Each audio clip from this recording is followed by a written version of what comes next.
네, 안녕하세요. 화요일의 남자 이상화 세무사입니다. 지난주였죠. 2월 18일 국회 기획재정위원회에서 세법 개정 법률안을 의결했다는 소식이 전해졌습니다. 이번에 개정안이 올라온 세목은 조세특례 제한법을 포함하여 법인세법, 상속세 및 증여세법, 종합부동산세법, 부가가치세법 등 총 7개인데요. 추가적인 세법 개정이 매우 빠르게 진행되고 있는 만큼 어떤 내용들이 담겨져 있는지 함께 살펴보는 시간을 가져보고자 합니다. 저희가 주로 다루는 토픽에 대한 개정안도 포함되어 있으니 오늘 영상도 주의 깊게 봐주시길 바라겠고요. 바로 들어가 보시죠. 먼저 상증세법에 관한 개정안을 살펴보겠습니다. 첫 번째, 특정 법인과의 거래를 통한 증여의제 범위 확대에 관한 내용입니다. 상증세법 제45조의 5에 대한 개정안이었죠. 작년 2024년도 세법 개정안 소개 영상에서 매우 중요하다고 강조해서 말씀드렸던 내용인데요. 상증세법 개정안이 전부 부결됨에 따라서 실제 개정으로 이루어지지 않아서 후속 영상으로 다시 한번 소개해드렸던 내용이기도 합니다.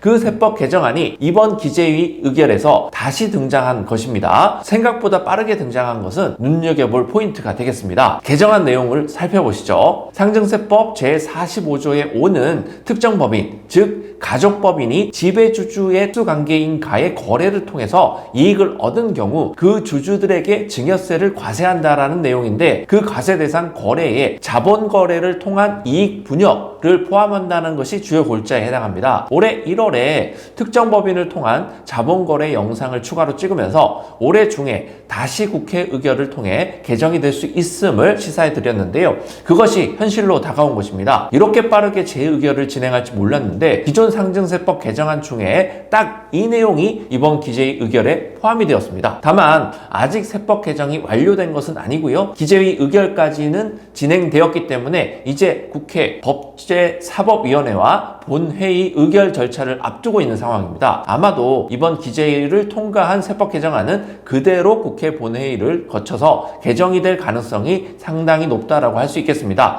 그렇다면 개정이 완료된 이후에 언제부터 시행이 될 것인지가 중요 포인트가 될 텐데요. 보도자료에서는 그 시행 시기를 법 시행일 이후 거래하는 분부터 적용한다라고 되어 있는데, 시행일이 언제로 확정되는지 앞으로 세법 개정 과정을 지켜볼 필요가 있습니다. 현행 규정 하에서는 개인주주와 법인주주가 있는 회사가 불균등 자본 거래를 진행함에 있어서 법인주주가 지분율 상승 등에 따른 이익을 보는 경우에 그 법인주주에게 법인세를 과세하는 것 이외에 별도의 증여세 부담을 발생하지 않았는데, 세법 개정이 된 이후부터는 동일한 자본 거래를 하더라도 법인 주주의 주주들에게 증여세가 과세될 수 있게 됨에 따라서 세부담 측면에서 많이 불리해지는 결과가 될 수 있습니다. 만약 올해 자본 거래를 계획하고 있으셨던 대표님이시라면 이번 개정안이 통과되어서 언제부터 시행되는지에 따라서 전략을 전면 수정해야 할 수도 있겠습니다. 첫 번째 개정 내용에 대한 설명이 길었는데 다른 내용들도 살펴보도록 하겠습니다.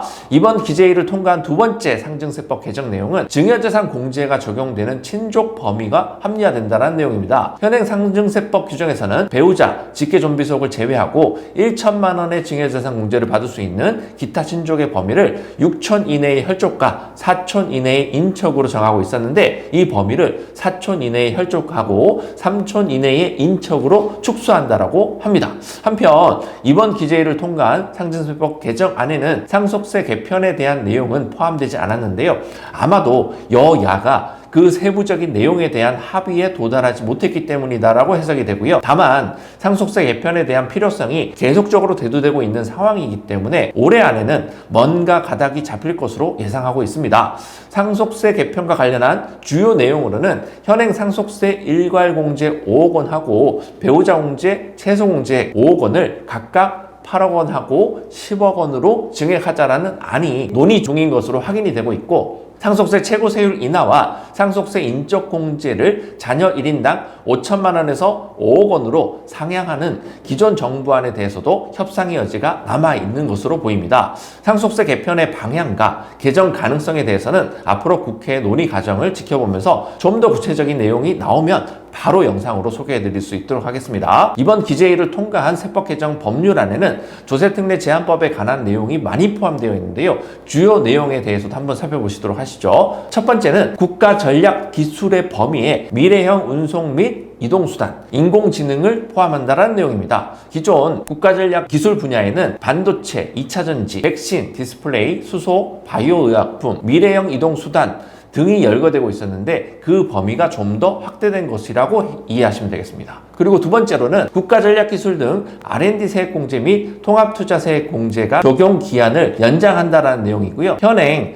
국가전략기술 등에 대한 R&D 세액공제는 그 적용 기한이 2027년 말까지로 되어 있는데 이를 2029년 말까지로 연장하고 반도체 분야는 2031년 말까지로 연장한다고 합니다. 그리고 국가전략기술 사업화 시설 투자에 관한 통합투자세액공제의 적용 기한도 기존의 2027년 말에서 2029년 말로 연장한다라고 하고요. 자, 세 번째 들어가 보겠습니다. 국가전략기술 반도체 투자에 대한 세액공제율을 상향한다는 내용도 있습니다. 기존 통합투자세액공제율은 당해연도 투자 증가액의 15% 또는 25%의 공제율을 적용해 주었는데 이 공제율을 20% 또는 30%로 상향하겠다라는 내용이죠. 자, 그리고 네 번째, 국가전략기술 및 신성장 원천기술 관련 연구개발시설 투자 등에 대한 세액공제율도 상향한다는 내용입니다. 기존의 연구개발시설 투자에 대해서는 1에서 10%의 공제율을 적용해서 통합투자세액공제를 해주었는데 국가전력기술 관련 연구개발시설 투자에 대해서는 15%에서 25%, 신성장 원천기술 관련 연구개발시설 투자에 대해서는 3에서 12%의 공제율을 적용해주겠다라고 합니다. 자, 다섯 번째. 세제 지원 대상이 되는 경력 단절자의 범위를 확대한다는 내용도 포함이 되었는데요. 현행 규정에서는 경력 단절자 여성을 한정해서 동일업종 기업에서 1년 이상 근무하였고 퇴직 사유가 결혼, 임신, 출산, 육아, 자녀 교육인 경우이면서 퇴직 후 2년 이상 15년 미만 경우에 한해서 세제 지원 대상으로 규정하고 있었는데 이번 개정안에서 경력 단절자를 여성으로 한정하지 않고요. 동일업종에 취업해야 하는 요건도 삭제했고요.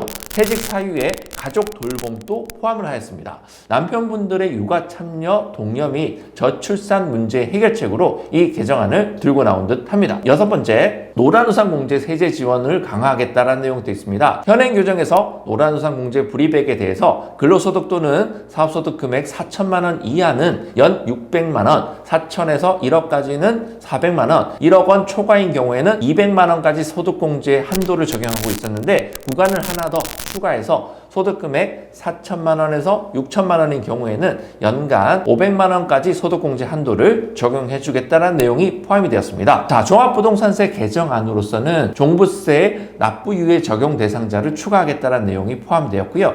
1세대 1주택 고령자 또는 장기 보유자에 대해서 적용해주는 종부세 납부유예 제도 적용 대상자를 기존 1세대 1주택자에서 1세대 1주택자 또는 부부 공동명의 1주택자로 확대한다는 내용입니다. 작년 말 세법 개정에 대한 국회 본회의 의결이 다른 이슈들로 인해서 제대로 이루어지지 않았던 부분이 분명히 있었는데 이를 보완한다는 차원에서 좀 더 빠르게 추가 세법 개정에 대한 절차가 진행되고 있는 듯합니다.